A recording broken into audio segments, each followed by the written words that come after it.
अस्सलाम वालेकुम दोस्तों, इनसाइड भी मौजूद फकर में कुछ आमद। पाकिस्तान तहरीक इंसाफ के चेयरमैन जनाब बैरिस्टर गौहर खान साहब ने पाकिस्तान तहरीक इंसाफ की पॉलिसीज के सामने न सिर्फ सरेंडर कर दिया है बल्कि उन्होंने जनाब इजहार बेबसी करते हुए ये कह दिया है कि जनाब मैं बेशक चेयरमैन हूं लेकिन पानी मेरी को मंदा सुंदा नहीं जाए। और खासतौर पर मौजूदा सूरत हाल में जहां पर पार्लियामेंट के अंदर एक अहम तरीन इजलास हुआ जिसके अंदर पाकिस्तान के मुस्तकबिल के हवाले से अहम तरीन फैसले लिए जाने थे, वहीं पर एक ऐसी जमात जो पाकिस्तान की सबसे बड़ी, सबसे मकबूल तरीन और सबसे ज्यादा मैंडेट रखने वाली जमात होने का दावा करती है, उसकी तरफ से इस इजलास से अपने आप को अलग रखना यकीनी तौर पर बहुत ही ज्यादा सवालात को पैदा करता है। खासतौर पर उस मौके पर जब खुद पाकिस्तान तहरीक इंसाफ की लीडरशिप ने स्पीकर नेशनल असेंबली की तरफ से आज होने वाले इजलास में शिरकत की दावत मिलने के फौरी बाद अपनी तरफ से 14 रुकनी टीम की अनाउंसमेंट करते हुए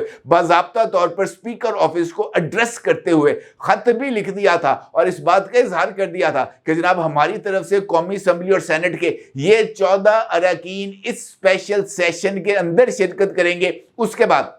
अपनी तरफ से किए जाने वाले इस ऐलान से पीछे हटना यकीनी तौर पर जनाब बैरिस्टर गौहर खान साहब और उनकी जमात के लिए भारी पड़ेगी। और इसी हवाले से बैरिस्टर गौहर खान साहब जनाब आज जर्नलिस्टों के हत्थे चढ़ गए, खासतौर पर उस मौके पर जब वो पार्लियामेंट बिल्डिंग में मौजूद थे और वो कौमी सलामती कमेटी के इजलास में शिरकत नहीं कर रहे थे। और इस हवाले से मीडिया के साथ गुफ्तगू करते हुए जनाब बैरिस्टर गौहर खान साहब से सहाफ़ी ने सवाल पूछा कि जनाब कल आपने सिक्योरिटी कमेटी के इजलास में शिरकत करने का ऐलान भी किया और पाकिस्तान तहरीक इंसाफ की तरफ से 14 रुकनी डेलीगेशन की अनाउंसमेंट भी की गई और आप आज पार्लियामेंट के इस इजलास में शिरकत नहीं कर रहे, इसकी क्या वजूहात थी? इस पर पाकिस्तान तहरीक इंसाफ के चेयरमैन बैरिस्टर गौहर का यह कहना था कि बतौर चेयरमैन मेरे पास अकेले फैसले करने का इख्तियार नहीं है, इजलास में ना जाना पार्टी का फैसला है। साफी ने फिर जनाब बैरिस्टर गौहर खान साहब से सवाल किया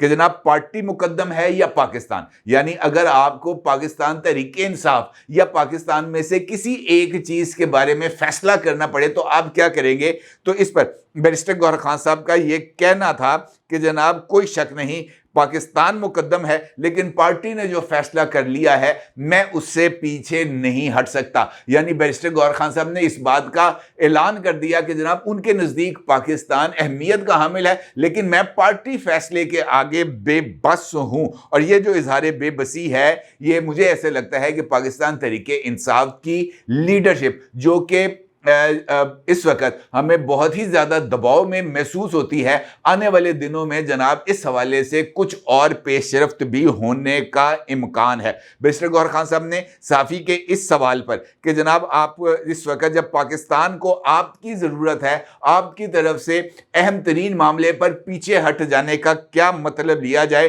तो बैरिस्टर गौहर खान का ये कहना था कि जनाब दहशतगर्दी के खिलाफ इस जंग में सबको जो है ना कोई इबहाम में नहीं रहना चाहिए, दहशतगर्दी के खिलाफ जंग में सबको हिस्सा लेना चाहिए, लेकिन पार्टी ने कुछ शराइत रखी थी कि पहले बानी से मुलाकात कराई जाए, इसलिए हमने खत भी लिखा, अभी भी कोशिश कर रहे हैं कि बानी से मुलाकात हो जाए।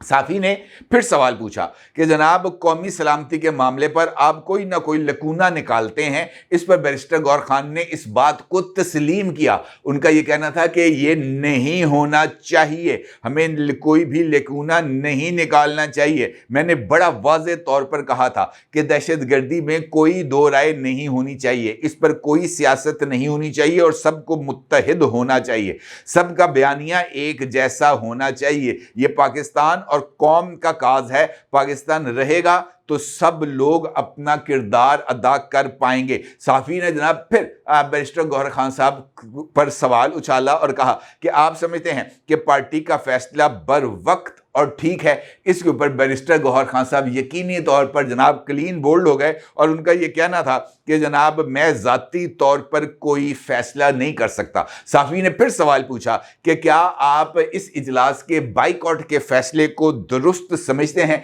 तो इस पर बैरिस्टर गौहर खान का यह कहना था कि पार्टी फैसला कर ले तो मैं इसके ऊपर कोई राय का इजहार नहीं कर सकता। अगर आप गौर करें तो कल जिस तरीके से सियासी कमेटी का इजलास हुआ था और सियासी कमेटी ने बाज़ाब्ता तौर पर इस बात का ऐलान किया था कि जनाब हम अब इस इजलास के अंदर जो कि कौमी सलामती कमेटी का है उसमें जा रहे हैं, फिर बैरिस्टर गौहर खान साहब ने इस बात का ऐलान किया कि जनाब बानी की ज़रूरत नहीं है, हम खुद भी अपने तौर पर भी कुछ फैसले लेने का इख्तियार रखते हैं और हम बानी से मुलाकात के बगैर भी इजलास के अंदर शिरकत कर सकते हैं। लेकिन मुझे ऐसे लगता है कि उसके बाद जो सोशल मीडिया पर कैंपेन चली कि जनाब इस इजलास में जाने का ये मतलब होगा आप बानी पीटीआई से मुलाकात के बगैर कि पाकिस्तान तहरीके इंसाफ अपने चेयरमैन को माइनस करने पर तैयार हो गई है और मुस्तकबिल में अगर ये ऑप्शन सामने आए कि जनाब आपने बानी को बचाना है या पीटीआई को बचाना है, तो ये वाली लीडरशिप बानी की बजाय जमात को या अपनी सियासत को बचाने पर तरजीह देगी। और उसके बाद सोशल मीडिया के ऊपर इस फैसले को लेकर कि जनाब बानी पीटीआई से मुलाकात के बगैर इस इजलास में शिरकत पाकिस्तान तहरीके इंसाफ की इस लीडरशिप का अपना फैसला होगा। पार्टी उनके इस फैसले को किसी भी तौर पर तस्लीम नहीं करेगी, बल्कि मुख्तलिफ अकाउंट्स से इस बात का इजहार भी किया गया कि जनाब इस फैसले पर और इस इजलास में शिरकत करने वालों के साथ सोशल मीडिया पर जो सलूक होगा वो पूरी दुनिया देखेगी। और सोशल मीडिया का और पाकिस्तान तहरीके इंसाफ की सोशल मीडिया टीम की तरफ से दबाव बढ़ने के बाद पाकिस्तान तहरीके इंसाफ की पॉलिटिकल लीडरशिप को ना सिर्फ बैक फुट पे आना पड़ा बल्कि अपनी स्टेटेड पोजीशन से भी पीछे हटना पड़ा, जो कि इस बात की तरफ इशारा है कि पाकिस्तान तहरीके इंसाफ की सोशल मीडिया टीम उसकी पॉलिटिकल लीडरशिप पर भी हावी हो चुकी है। और इनफैक्ट इस वक्त पार्टी को अगर कोई लीड कर रहा है तो वो उसका सोशल मीडिया नेटवर्क है। और यही वजह है कि पाकिस्तान तहरीके इंसाफ की लीडरशिप की तरफ से इस तरह का इजहार बेबसी आ रहा है। बैरिस्टर गौहर खान साहब की तरफ से इस बात का इजहार, बल्कि बिटवीन द लाइन्स उनकी तरफ से ये कहना कि मैं जाना चाहता था, हमारी पार्टी जाना चाहती थी, लेकिन उसके बाद हमारे हाथ बांध दिए गए। इससे बढ़कर किसी भी जमात का चेयरमैन, चाहे वो कागजी ही चेयरमैन क्यों ना हो, उसके लिए ये एतराफ मेरा ख्याल है कि शर्म से डूब मरने के लिए काफ़ी है। और पाकिस्तान तहरीके इंसाफ की वो लीडरशिप जो बार बार इस बात का दावा करती रही है कि जनाब हम पाकिस्तान तहरीके इंसाफ के लिए हर तरह की कुर्बानी देंगे या हम पाकिस्तान को हर तरह से मुकद्दम समझते हैं,